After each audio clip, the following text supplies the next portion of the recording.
This is the mess hall, Ray tells you as you walk into a really, really, really large room. It's crowded, and there's so many people inside that you're not quite sure you can even see the back of the room. On the circular base, non-human species and high-functioning droids were a rare sight, but this base seemed to be home to a diverse mix of species from all over the galaxy. Humans, aliens, and droids alike. You could see a tall gold, humanoid robot trying to make his way through the crowd, uttering strings of "excuse me" and "oh dear me, I'm very sorry," as he happened to accidentally brush shoulders with the many people around him. It's too social for your tastes, too crowded, too packed. But Ray just tightens her grip on your hand as she leads you confidently through the mob and leads you over to a table for 6, where Ladson, Annie, Poe, and Finn are already sitting. "Hi there," Ray says as she slips into a seat to the left of Poe. Poe looks up at you and immediately slides out of his chair, bowing as he offers the chair to you dramatically. "You don't have to." "Sit," he says, and you obediently scoot into the seat next to Ray, across from Ladson, and next to Annie. "I'll get you girls some food." He disappears into the crowd before you even have time to protest. "Mommy!" Annie scoots out of his chair and comes towards you, and you pick him up under his underarms as you hoist him into your lap. "There's my little man," you say, ruffling his short dark hair. "What'd you do today? Did you stay out of trouble?" "I made friends," Annie replies. Out of the corner of your eye, you can see Ray and Finn grinning at him, watching little Annie with amusement. "Yeah?" you ask. "Lots of friends?" "Lots," Annie replies, clapping his hands together. "Yeah? Were they nice?" Annie nods his head up and down dramatically, and you bop him on the nose with the tip of your finger. "Good." Suddenly, Annie spins around and grabs Ray's quarterstaff from where she had it resting on the table. "Hey," you say, trying to pull it out of his grip. "No." "It's fine," Ray says with a light chuckle, and you sigh as Annie crawls off of your lap. He crawls under the table and collapses onto his butt, hitting the leg of the table with the staff, giggling his head off. You turn to Ray with a hint of apology in your eyes, but she just shakes her head. "It's fine," she says. "Really." You turn back to Ladson, who is sitting watching you with the front of his knuckles pressed over his mouth. You know what that means. You wait for Finn to say something to Ray before you engage him, picking up your hands. "You okay?" Ladson responds back to you in fluent Tortudaroon, making a sliding gesture across his palm with his first 2 outstretched fingers. "Honestly, the food here sucks." You shake your head back and forth as you grin, making a fist and shaking it back and forth in Sadie's signature name sign. "Better than Sadie's?" He just shrugs. You think about asking if it's better than Shane's, but with Shane probably dead, it seemed best not to mention it. You still hadn't really gotten over how Ladson didn't really seem to care about trying to save Shane's life, not even a little bit. You didn't know what to make of it, but it was just always there, reasserting itself from the depths of your mind when you didn't want it to. "Things go okay for you today?" he asks, the thumb and pinky finger on both hands extended as he bounces the sign up and down slightly, palms facing up. You cross both of your index fingers over each other to make a little X, both fingers pointed down. "Depends." "Poe?" His name's so short, Ladson spells out the name quickly, sliding the P into an E, skipping over the O. You shrug, twisting your middle finger against your palm with your index finger outstretched. "I mean, he's okay, although..." His index and middle finger slam shut over his thumb. "No, Poe." "What?" You put your index finger against your thumb and drag it down as you see Poe put a plate of food in front of you, and that's when you suddenly realize what Ladson was getting at. "Thank you," you say quickly. You glance back at Ladson, who immediately looks away as Poe drops down into the chair that Annie had previously occupied. "What was that?" Poe asks, pointing between you and Ladson. "More, what's it called?" "Tortudaroon," Ladson tells him, making sure to sign it as he said it. "Oh, yeah," Poe says, jerking his head forward in a little series of quick nods. "Yeah, you gotta teach me a little bit sometime." Ladson rolls his eyes, but for some reason, you're not as annoyed by that sentiment as you usually are. Literally everyone that saw you signing at one point or another was quick to come up to you and profess how they always wanted to learn and insisted that you show them a sign or two. They didn't mean anything malicious by it. You knew that, but it quickly became annoying when literally every single person you interacted with in your day came up to you and said those exact words on an almost daily basis. The fact, then, that it didn't annoy you when Poe said it was confusing in and of itself. Yeah, maybe, you reply as pleasantly as you can, and Ladson narrows his eyes at you, immediately knowing something was up the second you didn't give Poe the brush off. So, how was force training? Poe asks, completely unaware of his social faux pas. Good, you say, your voice brighter than it probably should have been. Ladson picks up on your tone immediately. After all, he had lived with you for the past 5 years, but it's good enough to fool anyone else who might be listening. You face front so that Ray can hear you better as well. Ray is a fantastic teacher. I'll drink to that, Finn says as he picks up his cup. Ray just giggles as she shakes her head at you, but otherwise says nothing. She kicked my butt today, though, Finn says, pointing at you. I had to watch out for her. She nearly crashed us this morning, Poe says with good humor, and you turn to him sharply as you playfully hit his arm. Did not, you huff as you turn to your plate of food. You're about to take a bite when you notice Annie crawling out under the table, having watched you hit Poe's arm. Annie, what are you doing? You see Annie bring down Ray's staff against Poe's side, and although you can't imagine it would hurt much being hit by a 5-year-old, you see Poe flinch. Okay, Annie, stop, you tell him, but he keeps trying to hit Poe with it. I said stop! Suddenly the staff freezes in mid-strike, and Annie pouts as he lets go of it.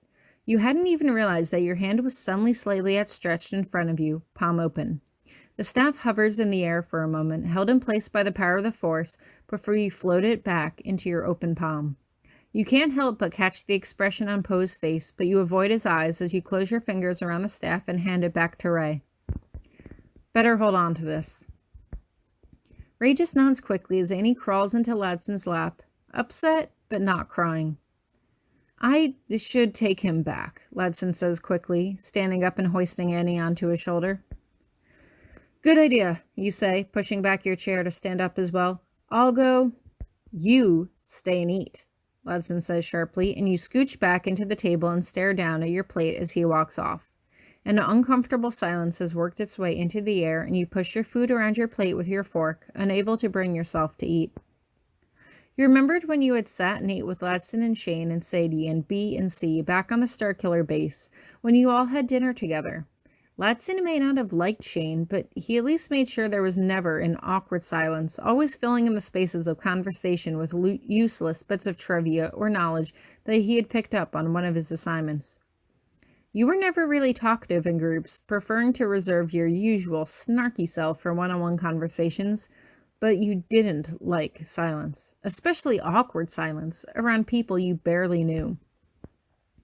Aside from their little adventure as to how they all met each other, you didn't really have any idea who these people were, and yet you had already blabbed to each of them about how much you loved Kylo Ren. You may not have used those exact words, but you had insinuated it to Poe. Finn had picked up on it, and Ray had seen it firsthand. At least you had the good sense to be embarrassed by it. I should go back, you think bitterly to yourself. I should just leave Annie here and go. He'll be safe here, and it's pretty obvious by now that all they see me as is just this stupid girl who can't think about anything other than Kylo Ren. Give it time. A new voice, a gentle voice, rises up out of the depths of your mind. Your relationship with him is not all that you are. We all see that. We all see the strength in you. You're conflicted now, but you will get stronger. You'll figure things out in time.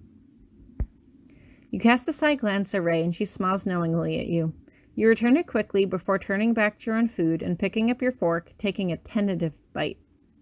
You're doing it again, aren't you? Finn asks. You're doing that Jedi mind speak thing again, aren't you? I don't know what you're talking about, Ray says lightly, turning to you. Do you know what he's talking about? Haven't a clue, you reply, although the laughter in your voice is palpable. You're worried that the table is going to lapse into awkward silence again, but Rey starts talking animatedly about one of her scavenging adventures back on Jakku, and you listen with interest as you eat. You're so engrossed in her tale that you don't even run away as soon as you've finished eating, but sit as you listen to them talk and laugh and swap jokes back and forth. It's clear that they're all really good friends, but you still can't help but feel like the odd one out. You scoot away from the table slowly, trying not to draw too much attention to yourself. Leaving already? Finn asks, and you hesitate. I should really go check on Annie, you tell him. But, I'll see you guys all tomorrow, right? Bright and early, Poe confirms, as Finn ducks behind Rey, blasting you with finger guns. You just laugh and shake your head as you give them a small wave and head out into the corridor, letting your feet guide you back to your room. It was almost ironic. Back on the Starkiller base, when you officially became Kylo Ren's slave or prisoner or guest or whatever you wanted to call it, you were worried that he was going to be able to get inside your head 24/7 and you would never be able to have an original thought without him listening in on it. You felt like you were constantly going to have to mold yourself and shape your thoughts into whatever he wanted to hear. Of course, he had said he stayed out, and pretty soon, after you were able to construct a mental shield strong enough that you knew you could keep him out, but things seemed to be different with Rey. She and Leia both seemed quick to read you, and although in truth you hadn't bothered to put up any sort of mental barrier, you wondered if that was a strength of the light side, to quickly pick up on the emotions and impressions of other people. You had been quite adept at reading the emotions and body language of others, especially Kylo Ren, and it was a trait that had made you such a good interpreter. Was that aspect of your Force abilities part of the light side? If so, could you develop it to be as strong as hers? You think it over. It was interesting, truly, that you didn't really mind the fact that Rey was able to get into your head so easily, although part of you wondered if that was your doing. You were so distressed, so desperate for answers, so eager for someone, anyone, to tell you what to do and how to feel about your situation with Kylo, that maybe you were broadcasting your thoughts on speaker-level volume, anxious for anyone to weigh in on them. And maybe it wasn't so bad if she could hear them, canceling out your self-doubts and assuring you that you were wanted here.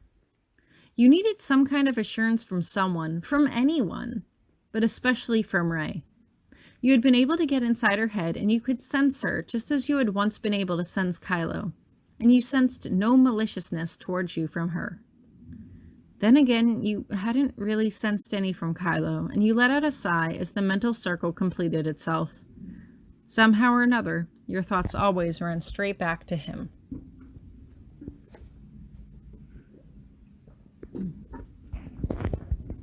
It's at least a small relief as you hold up your keycard that you get it right on the first swipe, and the door opens up for you immediately. You walk into the living room where Ladson is sitting, stretched out along one of the couches. Annie asleep? You ask quietly. Out like a light, Ladson replies. You sigh and remove your staff from its holster, turning it over in your hands. How were things today? You ask at length as you plop down on the couch across from him. With Annie, I mean. Making lots and lots of new friends? Seems that way, Ladson mutters under his breath. Everyone seems to be going out of their way to be super nice to him. They know who he is, you say with a shrug of your shoulders. Or rather, they know who his father is. Yeah, Ladson says softly. By the way, ran into the general. Leia? You look up at him immediately. Didn't feel right without you there, but we just sort of bumped into her in the halls, and I let her spend some time with Annie. It's fine, you say quickly, but you can't quell an anxious feeling that has arisen in your chest. You were there watching the whole time, though, right? Yeah, Ladson says. She introduced herself as his grandma. I was surprised she did that, but I mean, she wants to protect him. Kylo was influenced by Snoke, and she's worried that Annie will end up just like him. Maybe she thinks if he knows who she is, he'll feel more comfortable opening up to her, if not us. It's a valid concern, Ladson admits. She took me aside and explained everything. I mean, Sadie had already told me what Ren had done to her brother, but the rest of it... He shakes his head as he says your name. You sure know how to pick 'em. He was never mean to me, you insist. I don't know. It's been so many years now. I can't keep it straight in my head anymore, but You hesitate, but only for a moment. This was Ladson. I opened up to everyone today, more or less. You what? Ladson asks, leaning forward. I told people things.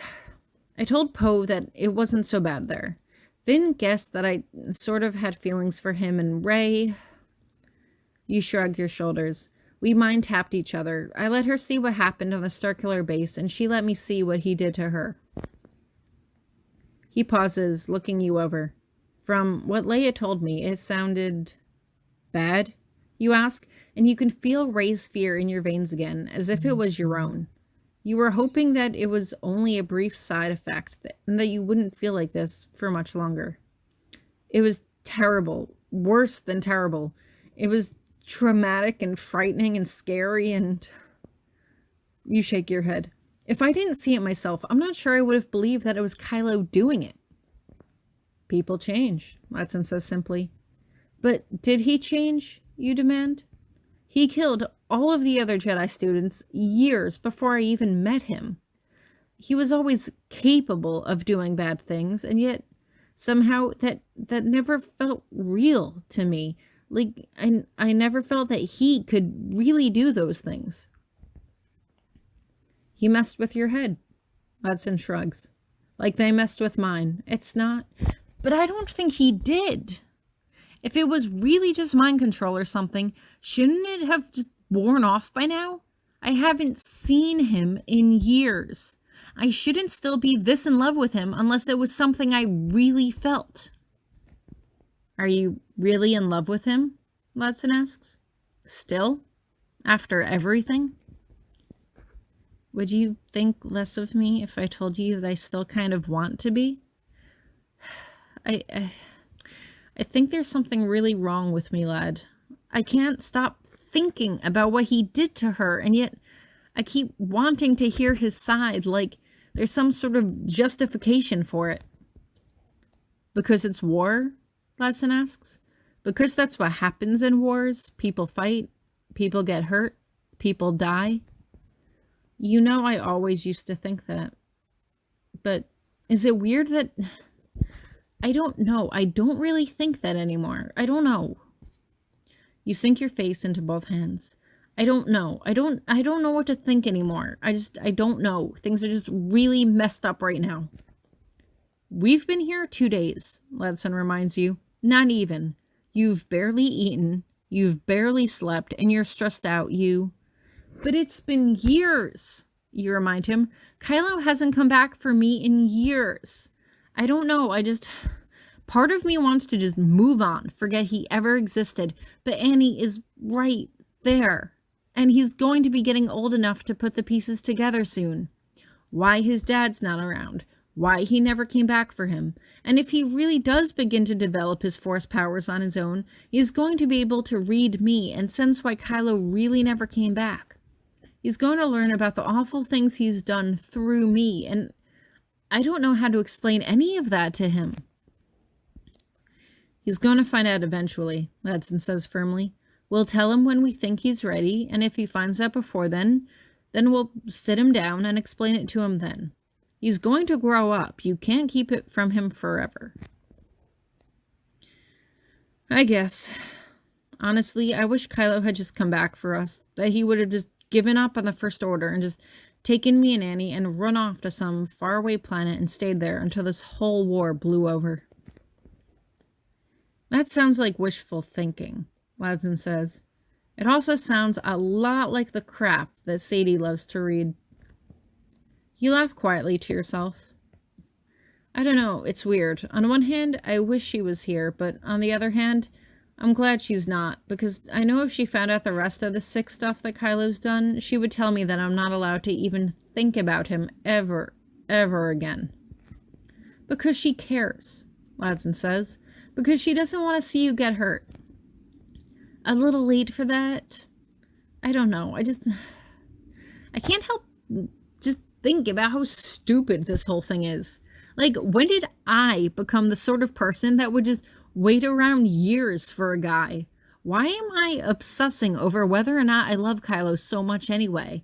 Shouldn't I just embrace logic and say the guy's a jerk, he's long since forgotten me, and move on with my life? Maybe you're using him as a crutch, Ledson offers. Maybe you're using him to distract you from something that's really bothering you.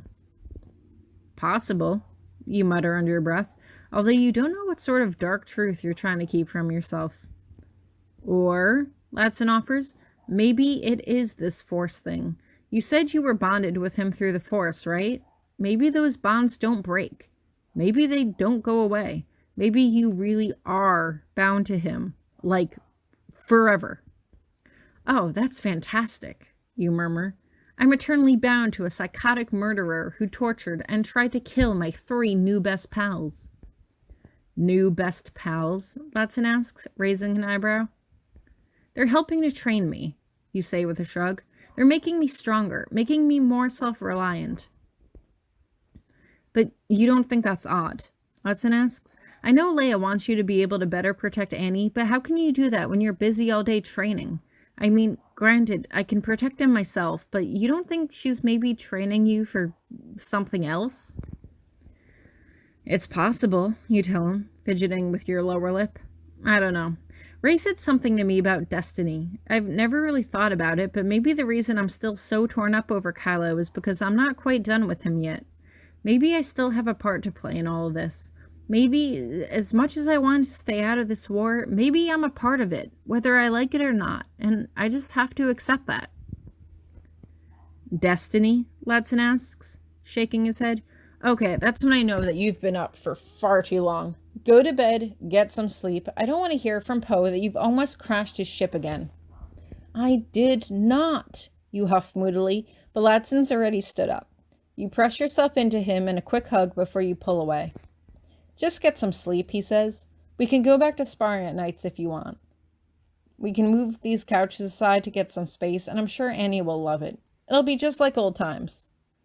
You smile to yourself, remembering how the first time you had sparred with Ledson, you had done it to help him get out of his own head, as he had phrased it, to help distract him from his unease aboard the Starkiller base. Now the tables had turned, and it looked like he was doing the same for you. Thanks, you say quietly as you turn and head back into your room. This time, you make sure to undress before you curl up into the blankets and lay your head down on the pillows. The bed was comfortable, really comfortable, and you almost regretted not curling up properly last night. You were tired, but your brain still kept churning away, throwing out hypothetical after hypothetical about why Kylo hadn't returned, about why Kylo had done the things he did. You're still trying to figure out if he ever really loved you when Rey's words come back to you. It didn't matter how Kylo felt about you. All that mattered was how you felt about him. You had always known that Kylo killed people, but those were just nameless faces, and it hadn't mattered then. You had never seen the people he killed or the hurt he caused to those around him. You hadn't known then, which only led you to one question. Could you still love him, knowing what you knew now? It was a simple question, but it wasn't going to get a simple answer. A part of you wanted to say yes, and a part of you wanted to say no. On a moral basis alone, you couldn't love a murderer. It didn't seem right. On the other hand, part of you only wondered if it was that strict moral center that was holding you back. If you loved him, really admitted that you loved him, in spite of all he had done, what did that say about you? It seemed rational to assume that it meant you were massively fucked up in the head. It seemed rational to assume that you had been brainwashed and you were still suffering the effects of it. It seemed rational to assume that you had done whatever you could to survive on the Starkiller base and you were still suffering from some sort of post-traumatic shock from the whole ordeal. No, it wasn't simple. That was for damn certain.